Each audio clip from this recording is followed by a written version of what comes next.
देश के अंदर क्रिश्चियनिटी अपने पैर फैला रही है और इस देश का जो बहुसंख्यक समाज है वो शांति से सोया हुआ है। इंडियन फीमेल क्रिकेट टीम की एक प्लेयर है जेमा रेडरिक। अगर इसका नाम मैं ढंग से ना ले पाऊँ तो मुझे माफ़ करना। इसके पिता 2024 में इसके पास का जिम खाना क्लब का एक पास होता है उसका यूज करके क्रिश्चियन कन्वर्जन्स का रैकेट चला रहे थे, लोगों का धर्मांतरण कर रहे थे क्रिश्चियनिटी में। ठीक है, चीज़ें यहीं पर नहीं रुकती। ये लड़की खुद भी इसका हिस्सा रह चुकी है, इन कन्वर्जन्स का हिस्सा रह चुकी है। इसकी एक वीडियो सामने आती है जिसमें पादरी इसके मुंह पर हाथ फेरता है और ये गिर जाती है। मतलब कि इसको देख के लोग इन्फ्लुएंस होंगे कि किस तरह से एक क्रिकेट प्लेयर पे अगर पादरी हाथ फेर रहा है तो परमेश्वर की कृपा से गिर जा रही है और उसको ब्लेस मिल रहा है। इस तरह की चीज़ें लोगों के दिमाग में आएंगी, लोग इससे इन्फ्लुएंस होंगे और क्रिश्चियनिटी की ओर जाएंगे। आप ये सोचिए कि इतने बड़े बड़े पदों पर जाने के बाद भी ये लोग, इसके पिता जैसे लोग, धर्मांतरण करने से नहीं चूकते, करवाने से नहीं रुक चूकते।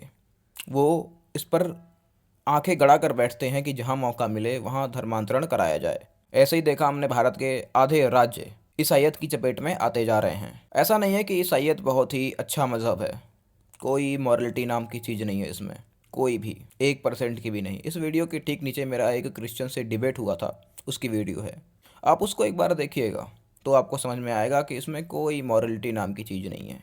एक चीज़ को और एड्रेस करता हूँ मैं। अभी कुछ दिन पहले एक लड़की पकड़ी गई जो दुर्गा माता को गाली दे रही थी। उसका नाम सरोज सरगम था। पुलिस ने बताया कि वो भी क्रिश्चियन है, उसने धर्मांतरण कर लिया है। उसके बाद वो हिंदू देवी देवताओं को गाली दे रही है अम्बेडकर साहब को आधार बनाकर। ब्रह्मा विष्णु कोई देवा नहीं, ब्राह्मणों को गुरु तुम मानो नहीं। दुर्गा रंडी है इसकी न पूजा करो, महिषासुर का इतिहास जानो। और अभी हाल ही 10 महीने पहले इन्होंने इनकी धर्म परिवर्तित करते हुए ये लोग अभी ईसाई बन चुके हैं। मुकदमा लिखने के यहाँ से पता लगता है कि क्रिश्चियनिटी कितनी गहरी जड़ें खोद रही है हिंदुओं की। और उस लड़की को जो दुर्गा माता को गाली दे रही थी, उसको फंड कौन लोग कर रहे होंगे? वही जिनके पास पैसा है, जो लोग ऊपर बैठे हैं, जो लोग बहुत ऊपर जाने के बाद भी कन्वर्जन करने से नहीं चूकते हैं, वो लोग उसको फंड कर रहे होंगे। आप इस बात पर ध्यान दीजिए। मैं कुछ न्यूज़ शेयर करता हूँ आपको। दुर्गा माता के पंडालों में क्रिश्चियन कन्वर्जन किया जा रहा है, धर्मांतरण किया जा रहा है। एक व्यक्ति पकड़ा जाता है लखनऊ से जो 50 से ज़्यादा लोगों को सिर्फ मूर्ख बना के धर्मांतरण करवा देता है। कहाँ जा रही हैं? पिता परमेश्वर में। पिता परमेश्वर जी। कौन सा पिता परमेश्वर, क्या बताते हो? अच्छा, कहाँ जा रही हैं? परमेश्वर जी का पूजा में। कौन सा परमेश्वर? पिता परमेश्वर। पिता परमेश्वर। और कौन सा भगवान का पूजा होता है? ओ, पहली बार हम जा रहे हैं। कहाँ जा रही है मम्मा? यीशु मसीह विजन। यीशु मसीह में। हाँ। ये सब क्रिश्चियन धर्म का लोग परिवर्तन यहाँ करवा रहा है। कौन सा धर्म? क्रिश्चियन धर्म। क्रिश्चियन धर्म का परिवर्तन। सच्चाई दिखाकर कोई भी क्रिश्चियनिटी के अंदर किसी को भी नहीं लाया जा सकता और कभी भी नहीं लाया जा सकता। कभी भी सच्चाई को दिखाकर, व्यक्ति मूर्ख बनाकर। और उसके पास कहाँ से पैसा आ रहा होगा? जो एक व्यक्ति ईसाईयत का प्रचार कर रहा है, रोटी खाने का पैसा कहाँ से आ रहा है इसके पास? सिंपल सी बात है कि जो लोग ऊपर बैठे हैं, जो लोग पास का यूज़ करके, जिम खाना पास का यूज़ करके धर्मांतरण के लिए प्रचार करते हैं, धर्मांतरण करवाते हैं लोगों का, उन्हीं से पैसा आ रहा होगा इसका। इस प्रकार के लोग समाज में हैं और इनको इतनी अच्छी जगह दी गई है, इस देश की जनता ने इतना अच्छा पहचान दिया है, लेकिन फिर भी इनको शर्म नहीं आती कि झूठ का तो प्रचार ना किया जाए। कम से कम इसका प्रचार तो नहीं होना चाहिए। मॉरलिटी की ज्ञान देने वाले ये लोग, ये वही लोग हैं जिन्होंने 2-2 विश्व युद्ध लड़ लिए, आधी दुनिया को सुला दिया, हिंसा करी, और ये लोग कहते हैं कि परमेश्वर आपसे प्रेम करता है। मैं आखिरी में कुछ वर्स कोट करूँगा जो कि मेरी एक डिबेट की है, उससे पता लगेगा कि परमेश्वर आपसे कितना प्रेम करता है। और ये समय है, अगर आप अभी भी नहीं समझे तो या तो इस्लाम हावी होगा या ईसाईयत हावी होगी। एक बात मेरे अपने विचार हैं कि यदि आप पर कोई हमला होता है, अगर इसको हम धार्मिक रूप से देखें तो हो सकता है हाथ मुसलमान का हो धार्मिक दृष्टि से, लेकिन पैसा हमेशा एक ईसाई का होगा। इस बात को समझिए। ये कभी भी सामने से नहीं आकर आप पर हमला करते, ये पीछे से लोग भेजते हैं।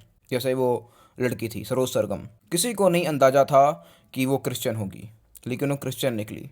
इस बात को समझिए और एक बार फिर पुनः चिंतन करिए कि जेमा रेडरिक जो वो फीमेल प्लेयर है इंडियन क्रिकेट टीम की, उसके पिता उसका पास यूज़ करके जब ईसाईयत का प्रचार कर रहे थे, कन्वर्जन कर रहे थे, तो क्या उनके दिमाग में ख्याल नहीं आया होगा कि इतने अच्छे लेवल पे जाने के बाद मुझे ये कार्य नहीं करना चाहिए, आया होगा। लेकिन इस बात को समझिए कि वो उस लेवल पे यही करने के लिए गए हैं, समझे? उस लेवल पे चले गए इसलिए नहीं कर रहे हैं, यही करने के लिए उस लेवल पे गए हैं। जो वो लड़की है, जो बच्ची है, जो प्लेयर है, वो जब अपने स्ट्रगल डेज में थी तब उस चीज़ का प्रचार करती थी कि आज मैंने इतने रन्स मारे हैं, यीशु ने मुझे ब्लेस किया, और पादरी उसके चेहरे पर हाथ फेरता है और वो गिर जाती है। कभी ऐसा पॉसिबल है? मुझे कोई हाथ फेर के गिरा के दिखा दे। इस बात को समझने की आवश्यकता है आज। यदि आप आज भी नहीं समझे तो आपके अंत को कोई नहीं रोक सकता।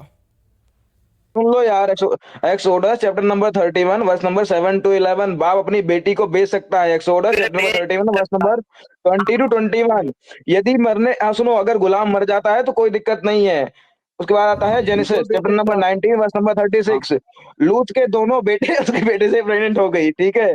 उसके बाद आता है Genesis chapter number 21 verse number 12। इब्राहिम ने कहा मेरी सौतेली बहन मेरी पत्नी है। और आगे देखते हैं, खूनी खेल देते हैं। Deuteronomy chapter number 20 verse number 10 to 11। जब तुम किसी नगर पे अटैक करो, पहले शांति का प्रस्ताव दो, यदि ना माने सभी मर्दों को मार डालो, औरतों जानवरों को लूट लो। उसके बाद ईशा chapter number 3 verse number 16 to 17। परमेश्वर यहोवा जियों की महिलाओं को कहते हैं कि तुम्हारे मैं गंजे कर दूंगा, तुम्हारे सर में फोड़े उगा दूंगा, और इसलिए कहते हैं क्योंकि वो श्रृंगार कर रही थी।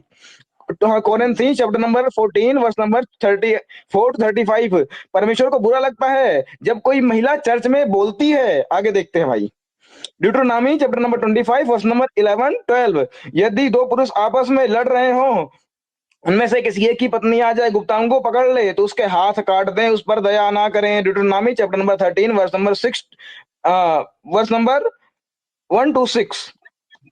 यदि आपका भाई बहन, अरे रुक लो भाई, सुनो ना, अरे रुक ले भाई, यदि आपके भाई बहन, आपके सगे भाई किसी और भगवान की पूजा करने को कहें, अरे सुन लो भाई, सो म्यूट मारो यार। यदि आपके सगे भाई बहन किसी और की पूजा करने के लिए कहें तो उसको पत्थरों से मार दो। उसके बाद आता है कोरिन्थी चैप्टर नंबर 6 वर्स नंबर 14 15। गैर विश्वासियों का साथ मेल मिलाप ना करो, अर्थात जो मसीह को नहीं मानते उनसे मिलना बेकार है। आगे देखते हैं, यहोवा chapter number 6 verse number 1 to 21। यहोवा को ना माने, उसकी पूजा ना करे, उसका कत्ल कर दो, सब कुछ लूट लो। My God. 1 Samuel chapter number 15 verse number 3। 1 Samuel, हाँ यही है। आप जीत गए, आप प्रॉफिट जीत शमूएल ने गए कहा भाई। जिन और किसी को पूछ अमलीकियों सकते ने हैं? अच्छा व्यवहार नहीं किया है उनका कत्ल कर दो, दूध पीते बच्चे को भी मार दो। Deuteronomy chapter number 21 verse number 18 to 22। यदि आपका बच्चा शराब पीता है, आपकी बात नहीं मानता है, तो पत्थर फेंक के उसे मार दो। Mark chapter number 16 verse number 15 and 16। हाँ, जीत हर गए, जगह जीत यीशु गए का भाई, प्रचार जीत करो, जो ना गए। माने आप वो जीत गए, दोषी मैं है। हार गया। मतलब चलो, कि इन लोगों ने जो आप यीशु को बस, ना माने उसको अरे क्रिमिनल आप साबित किया जीत भाई। गए, मैं हार गया। आप जीत गए। इन लोगों ने, और सुनो कुछ उसको नहीं, यार, जो लोग यीशु को नहीं मानते ना उसको क्रिमिनल आप साबित जीत किया हुआ गए, है। बताओ यार इन लोगों ने यार। आप आगे जीत देखो, गए, आप जीत गए। एक्सोडस चैप्टर नंबर जी। 31 वर्स नंबर 5। मूसा ने जिसे बजाया था, उनमें से परमेश्वर कहते हैं कि अगर वो मेरे अलावा किसी और की पूजा करेगा तो 3-4 पीढ़ियों तक सजा दूंगा। मतलब इनका गॉड रखता भी है। लाइक नहीं, टीवीएस चैप्टर नंबर वो नहीं। 25 वर्स नंबर 40 अरे 44 to यार, 46। विदेशी गुलामों को आप खरीद सकते हैं, बेच सकते हैं। प्रेग्नेंट, अगर आपकी प्रेग्नेंट स्लेव प्रेग्नेंट हो गई तो अपने देश के स्लेव को प्रेग्नेंट नहीं कर सकते। यार पता नहीं क्या ड्रामा यार ये। Matthew chapter number 15 verse number 24। यीशु सिर्फ इजराइल का परमेश्वर है, इसके अलावा इंडिया का नहीं है। बात खत्म।